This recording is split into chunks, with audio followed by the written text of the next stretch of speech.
research I found was only on academics, not speech therapy and the parental involvement on that. There's very extremely limited on the involvement of parental influence on speech therapy. So I compared and contrasted them.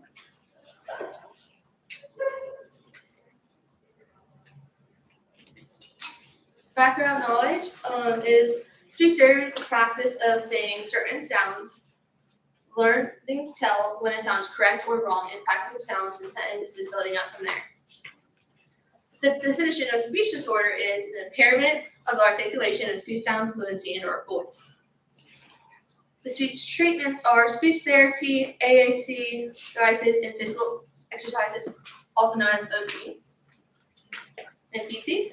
The types of speech disorders are articulation disorders, fluency disorders, voice disorders, dysarthria, aphasia, and stuttering.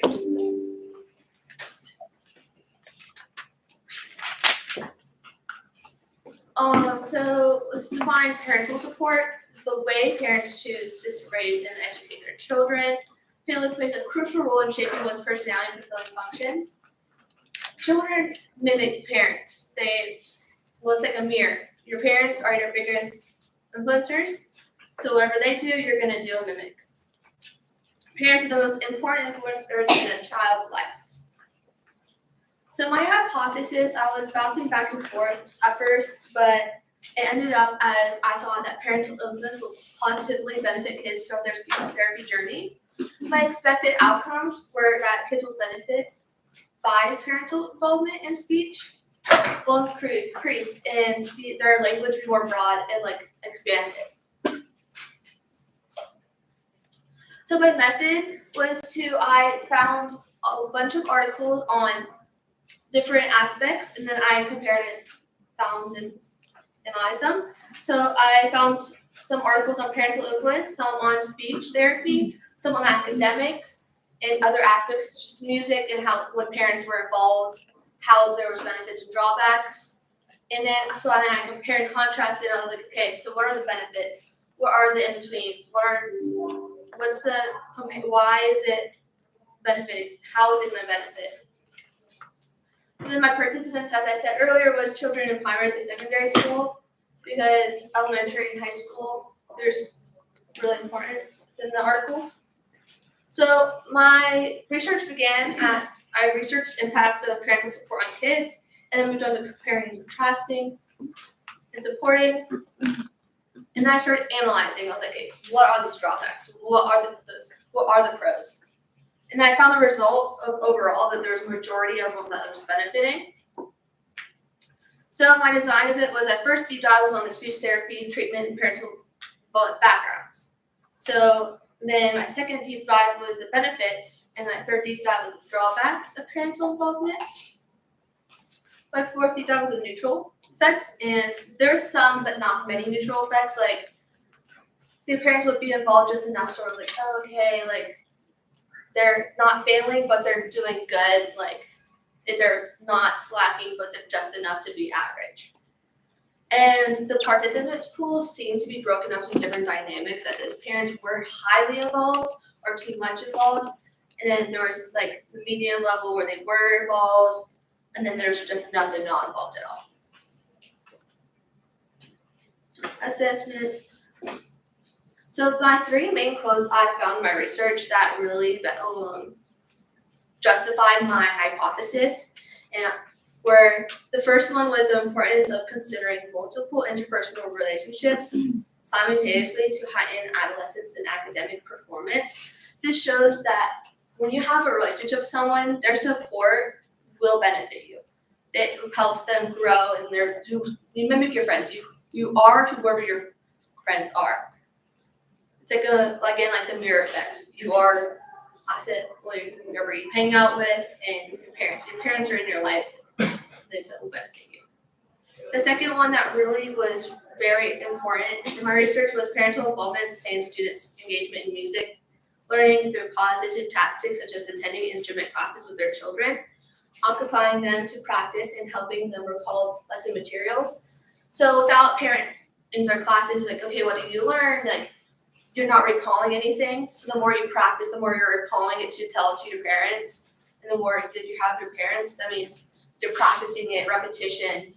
So if I put this in speech therapy, you would, okay, would say cat,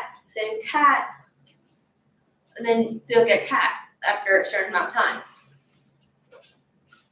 So repetition, like having your parents beside you, will help guide that practice. And then I loved, like, this is like I love how this puts that parents play a critical role in understanding, supporting, and nurturing their child's developmental journey, because we are nothing without our parents. And I know some kids have parents over pressure and create burnout, and like there's some parents who are just so much that they disengage. But if you have that healthy amount, the kid's gonna excel up to here. As someone who went through speech therapy, my mom was involved, and it changed my whole life. I wouldn't be speaking like as clearly as I am. I would be mumbling. If my parents were involved, I still wouldn't have been in speech therapy, and I wouldn't have gotten to where I needed to be. Outcomes. My final outcomes were students excelled in great measure with parental guidance. They studied the students' grade and motivation to the experience. The more parents were involved, the more successful the children. They studied the kids who were experiencing lower grades and motivation rates were because parents were not involved, or they were too involved, where it was just like not fun, like engaging for them. It wasn't positive.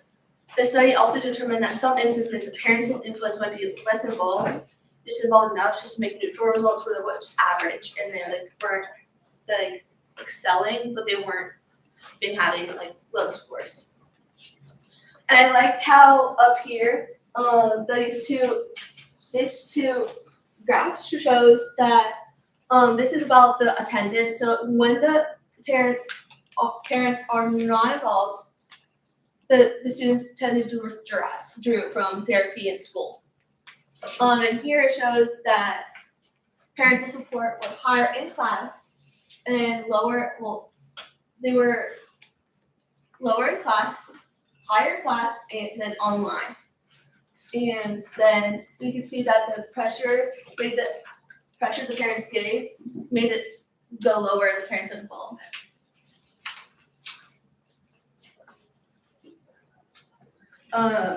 Those two were the key charts I found. I just liked how they put everything together and was like, okay, like, yeah, there is something, parental involvement, that is pressure, and that's the only drawbacks, but that's positive. So my first result, that the more parents are involved, the more kids thrive. My second result was too much pressure can create burnout. And my third result was some kids are not affected negatively or positively. My final result, there is more benefits to including parents in speech therapy without involvement. My discussion is the benefits outweigh the drawbacks. The biggest downside is overly pressuring, and parents are key to the successful journey. The parents are key to a kid's successful speech journey. Thank you to Professor Renovales, Professor McVeigh, and all my professors who have been friends and family. Thank you so much. Here are my resources and any questions.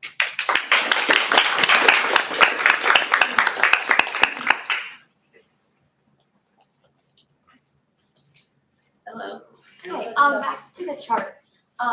I know you mentioned when there's too much involvement from parents. Did they talk about it in the charts and like show what the effects were? Because I know you mentioned like burnout is possible, or they are willing to withdraw like emotionally from it. So it had a little extra after it, and then I saw like external pressure. And the reason why they were burnout is because external pressure and disengagement, coping, engagement, comfort seeking, escape. Like it goes through all the why, like the data with it, and then after it showed us like, hey, like this is why they're getting this way. Their parents are too hard and stuff like that. And when you compared the different studies, did they have definitions of parental involvement of what those activities were? Was the measurements, were they comparable? Because you were going to compare studies, were they talking about the same thing? They were talking, so there were different aspects, so they would talk about something like same thing in academics. So like, yes, and they were all mostly saying that they were like the engagement was better for them, but there's less drawbacks and less neutral effects.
We're working out a few technical difficulties, so thank you for your time.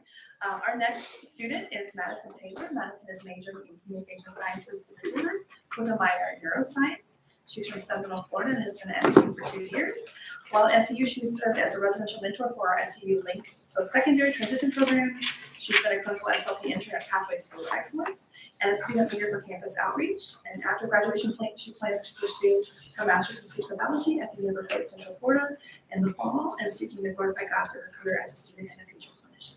Thank you, Madison.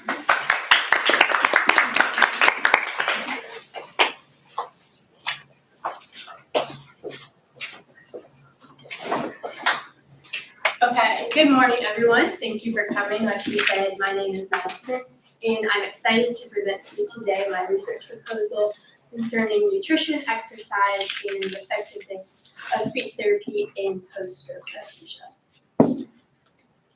So to begin, what is aphasia?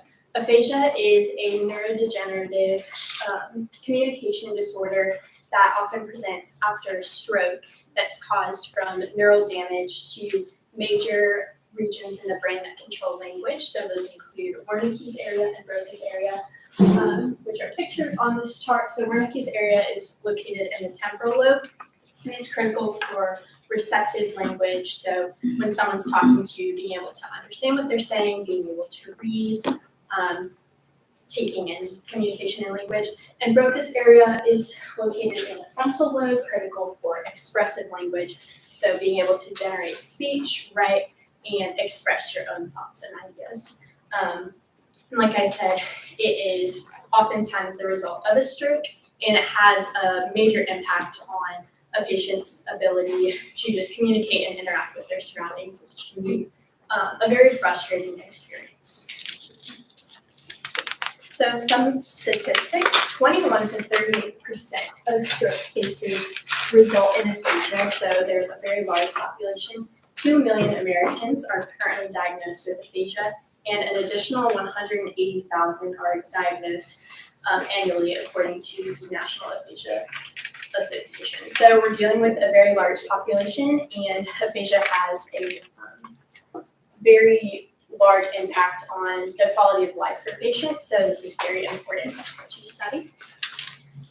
So why are we looking into nutrition and exercise? First of all, exercise. There have been many studies to show the positive benefits of exercise on cognitive function for patients. Firstly, exercise has been known to release brain-derived neurotrophic factors, or BDNFs, which are a type of protein that are released by exercise that contribute to growth in the brain and neuroplasticity, which is the brain's ability to rewire after damage has been done and create new neural connections. Aerobic activity promotes blood flow throughout the body, bringing oxygen to the brain, which is critical for our neurotissue and cognitive health.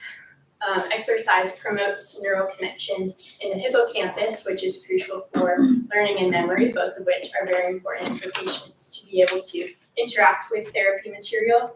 And finally, there have been studies showing the positive impact of exercise on mental health. So we know that it has an impact on our brains and on our minds. So there's reason to believe that it could also benefit therapy specifically.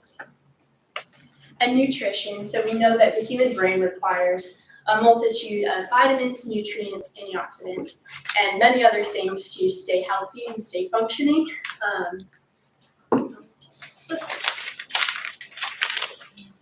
And studies have shown that many people, especially in America, are not meeting these recommended levels. And specifically, some examples, this list is not exhaustive, but that includes B vitamins such as B6, B9, and B12, antioxidants like vitamin C and E, omega-3 fatty acids, and minerals such as zinc and magnesium.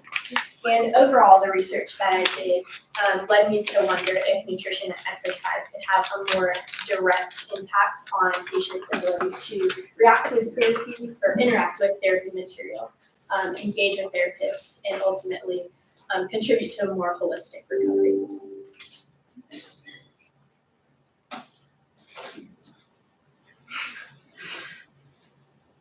Okay, so this led me to propose the research question: do nutrition and exercise play a role in the effectiveness of language therapy in patients diagnosed with stroke-induced aphasia? So the population that I've set out for my design are adult aphasia patients. So specifically stroke-induced aphasia can have other causes such as traumatic brain injury or brain tumors or things of that nature, but I wanted to focus specifically on stroke-induced aphasia for this study. And of those patients within the acute phase, which is the first phase of stroke recovery, and I am looking to use about 80 participants. Some exclusionary criteria that I decided on are any co-occurring neurodegenerative diseases that are having an impact on patients' cognitive function and language skills, any medication that they're on, whether it's for their stroke treatment or other that is having an interference with their cognitive function, or severe physical disability, because we'll be implementing exercise into the study. And then the healthcare professionals that will be involved in this study include speech-language pathologists or speech therapists, if that's a more familiar term, registered dietitians, and physical therapists. So for methodology, this is going to be a randomized controlled trial, which means that the 80 participants that I will be using will be split randomly into 4 separate groups, which I'll go into in a minute, which means 20 people for each group. And each group across the board is going to be receiving identical weekly traditional aphasia language therapy from speech-language pathologists. So the amount of speech therapy that they're getting and the protocol is going to be consistent throughout all 4 groups. So group A is going to be the control group. So they're going to be keeping whatever diet and activity levels are typical for them while also receiving speech therapy as scheduled. Group B is going to be meeting with a registered dietitian in addition to develop a diet or supplement plan in addition to their language therapy. Group C will be meeting with physical therapists to develop an exercise plan in addition to their therapy. And Group D will be meeting with both physical therapy and a registered dietitian in addition to their therapy. So how is this going to test my hypothesis? This study is going to allow me to isolate the impacts of both nutrition and exercise on the patient's language skills to be able to really take a deep dive into the influence that it's having on the language centers in their brain and their ability to interact with the material and benefit from it to hopefully have faster recovery. So the variable breakdown, what exactly is this going to look like? So for nutrition, we would be following the U.S. Food and Drug Administration, or FDA's recommendations. Like I said, the patients will be meeting weekly with registered dietitians to be developing their diets. their pre and post-stroke diets are going to be both taken into account to identify any nutrient gaps that the dietitians can work to fulfill, and just see what kinds of essential nutrients and vitamin supplements that can be taken. And for exercise, like I said, the physical therapist will be involved, and exercises are going to be the ones recommended under the American Heart Association for post-stroke patients. So this is going to include aerobic exercise for 30 minutes a day, 3 times a week, and resistance training, 10 reps of 8 exercises, 2 days a week is what's generally recommended. And then they will be working with the physical therapist to just make sure that that's good for each patient. So for data collection, the first form that I will be doing is standardized assessment.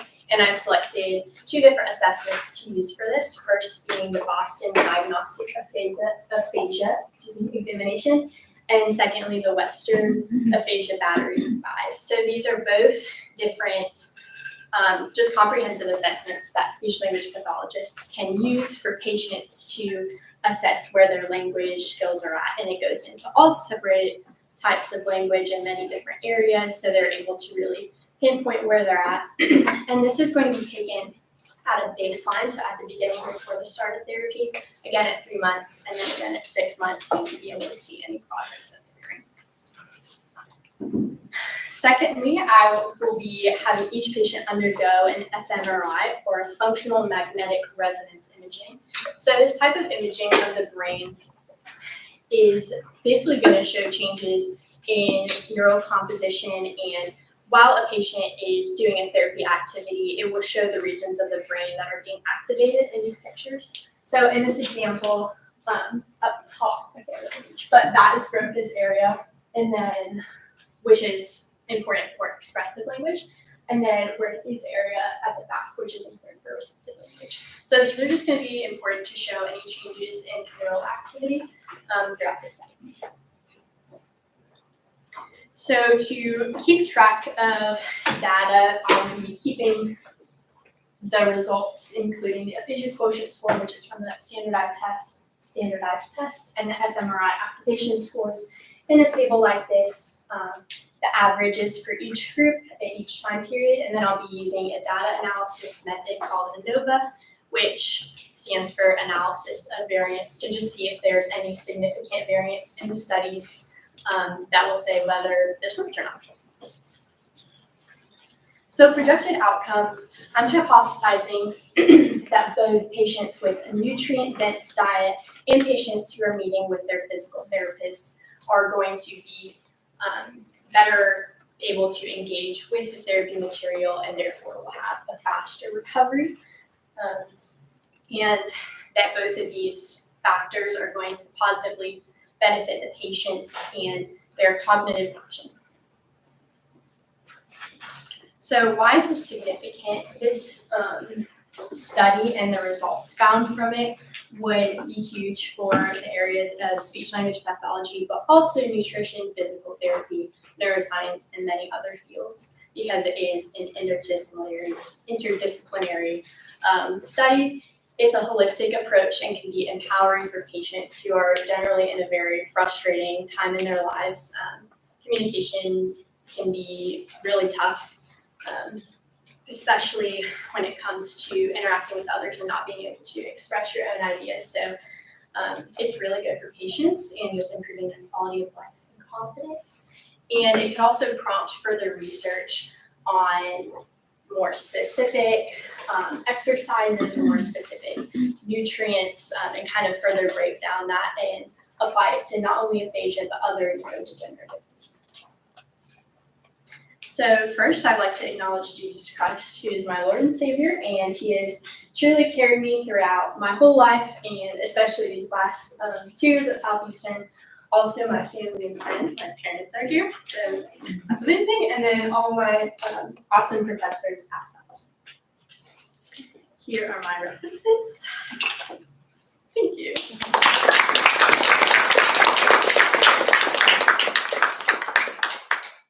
Any questions? Very well done, very interesting topic, so, This is my word. I love it. So, we know that the variability of patients is so vast and diverse. So, have you thought about, are you looking for a certain level, severe, like do they don't have to have expressive and receptive issues, or was there any kind of clarification or narrowing down that you took about? Yes, so I would be looking for patients who are having issues with both expressive and receptive to be able, and those would be determined in a standardized assessments. In future studies, I would be hoping to be able to get more specific with different types of aphasia.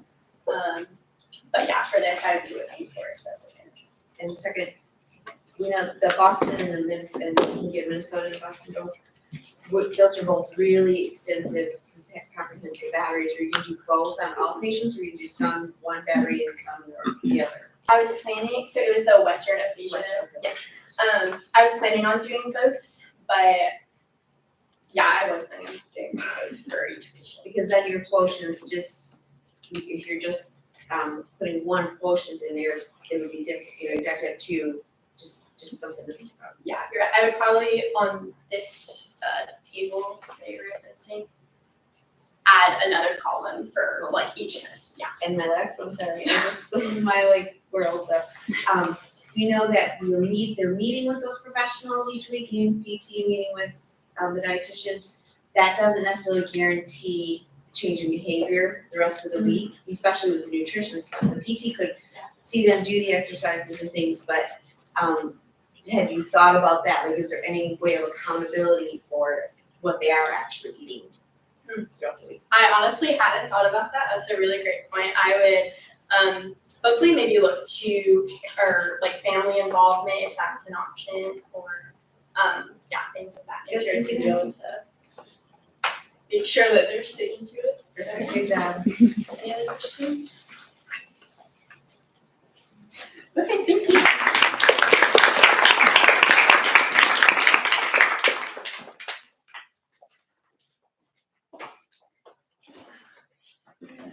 Well, not the laptop, so thank you guys for being so flexible and closing those windows while you're speaking. It's amazing.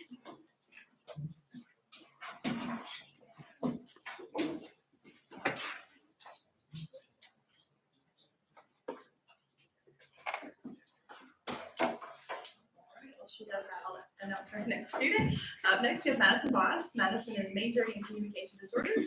She's from Rockford, Michigan, and has been at SE for 4 years.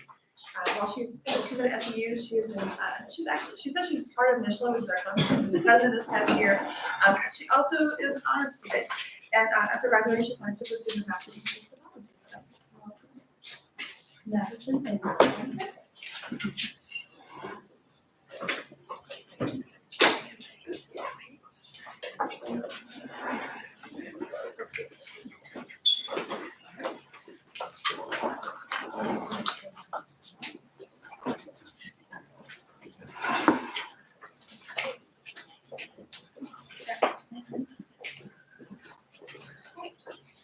Hi everybody, my name is Madison Voss, and my capstone research was on the effects of screen time on children's language development. More specifically, I looked into whether executive functioning intervention would be an effective form of treatment for children that are suffering from expressive language delays due to excessive exposure to screen time. So, have you ever seen a kid at a restaurant just eyes glued to their iPad while their family talks around them? Because I have two, and that pains me. So I figured that understanding this relationship between screen time and language development would be helpful for parents, educators, and healthcare professionals to find recommendations for screen time limits for their own kids. So what exactly is executive functioning? So the National Library of Medicine refers to executive functions as self-control, working memory, and cognitive flexibility. Cognitive flexibility being the ability to think outside of the box. So these are all essential skills for reasoning and problem solving. Screen time is considered to be any electronic media use coupled with traditional TV viewing. So this could be playing games on an iPad or watching cartoons or even educational media. And the screen time, the American Academy of Child and Adolescent Psychiatry recommends that children be limited to 1 hour of screen time per day on the weekdays and about 3 hours on the weekends. Despite this, many children under 8 use about 2.5 hours of screen time per day. So this upsurge in technology usage has brought some worry to lots of parents and educators about the negative effects that their children may be experiencing. And there are a lot of known negative factors associated with screen time, such as decreased physical activity, high risk of obesity due to sedentary behaviors, attention deficit issues that resemble ADHD, and most importantly for my research, delayed language development. So understanding typical language development is key to knowing and identifying when there is a delay in language. So children develop both expressive and receptive language skills. Expressive skills being skills that are necessary for communicating ideas effectively through reading, speaking, or gesturing. And then receptive skills are skills that help them to process and intake information, whether that be through reading or listening.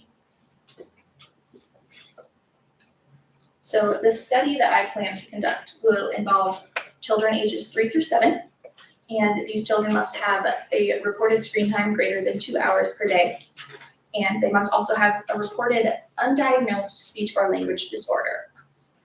And then parental approval must be obtained in order to survey them, and the parents will be contacted and recruited through schools, churches, and social media networks.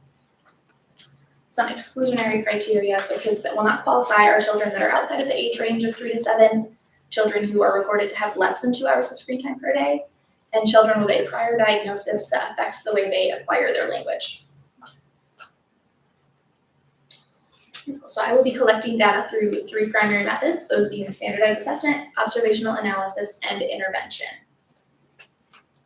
The standardized assessment that I plan to use is the Preschool Language Skills Assessment, the PLS-5, which is a standardized assessment of expressive and receptive language of children ages 3 through 7, so I figured it was perfect for my study.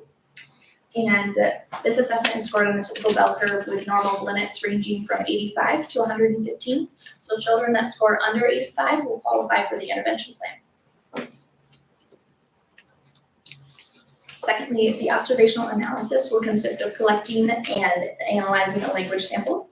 So this will be from children in natural settings such as the classroom, at home, on the playground, things like that. I will collect their language using the sugar language sample analysis method, which is a framework for documenting the frequency of language utterances. So you write down all these utterances that children make, so all the sounds that they produce, and collect data from that. Thirdly, the intervention plan I have designed is designed to target pragmatic language, verbal reasoning, and self-control skills. And pragmatic language is the social use of language. So whether that be greeting somebody or apologizing or understanding sarcasm, these are all pragmatic language skills. So the intervention plan that I designed involves play-based language development, which helps build vocabulary in a natural way. And then it involves scripts. So scripts are something we use in everyday life, whether that be greeting somebody, you say, "Hi, how are you?" The response of, "Good, how are you?" That's a script. It's just an automatic learned response or a learned phrase to initiate conversation or to initiate a connection with somebody. So I will also be teaching supports for comprehension and expression. So these will be involving visual aids or graphic organizers in class that help them to process the information they're being given. And I will be teaching emotional regulation strategies, such as breathing techniques or mindfulness, things that help them to be emotionally regulated in stressful situations. Next, we will be doing attention building exercises. So this will be memory games that help them to build their memory. And lastly, parental involvement will be highly encouraged to maintain the progress and to limit screen time at home. So my goal is to analyze the PLS-5 scores before and after the intervention to determine if there was a effect on the expressive language skills of the children that received the intervention. And this slide here details my intervention plan and the timeline, which is spread out over 8 months. The first month will include the initial PLS-5 assessment, and observation will be conducted at home. And next, the intervention will begin as play-based to build trust and engagement. Month 2, we'll have in-class observation, and the intervention will begin as introducing scripts and emotional regulation techniques. And then month 6, we will move on to in-class observation and introduce attention and comprehension supports in class and during therapy. And lastly, in month 8, we'll have the final PLS 5 assessment. There will be another in-class observation. Did I switch those? I did. But in-class observation and to compare to the first one. And then parental involvement will be encouraged from here on out. Alrighty, so based on the literature and the structure of the intervention, I will expect to see improved expressive language skills, greater amounts of self-control, better grades, and most importantly, less amounts of screen time. These results will help parents and educators and policymakers set screen time recommendations and limits for their own kids. And I believe that this will just be an overall influential study. Thank you to everybody that was a part of this process. I couldn't have done it without you. Thank you so much. Are there any questions?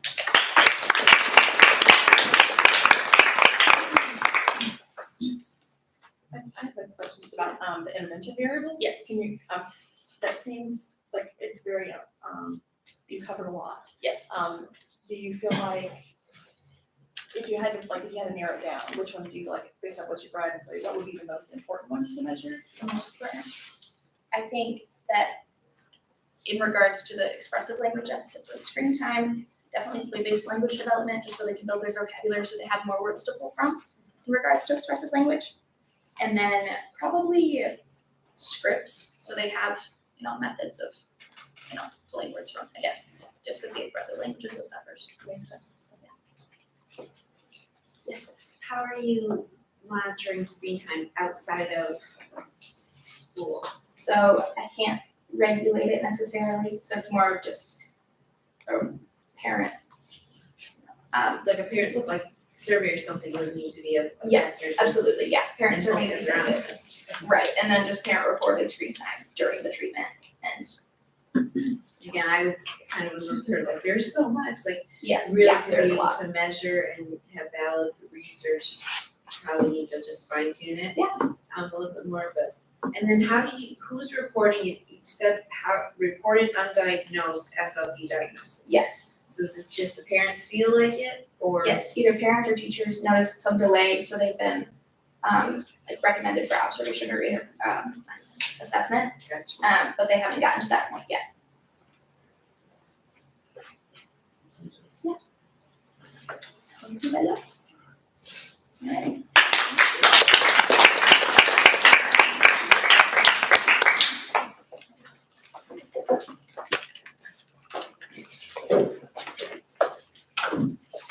Thank you guys so much. Next up will be the alumni panel that will start at 10 o'clock. If you look at your schedule. So you're welcome to come back for that from 10 to 10:45. So if you're visiting with us today, you head out to the left, there's the restrooms, there's water fountains and drink machines. And students, you can help them with those like here. And then, yeah, so come back right back in at 10 o'clock for alumni panel. See you then. Thank you guys.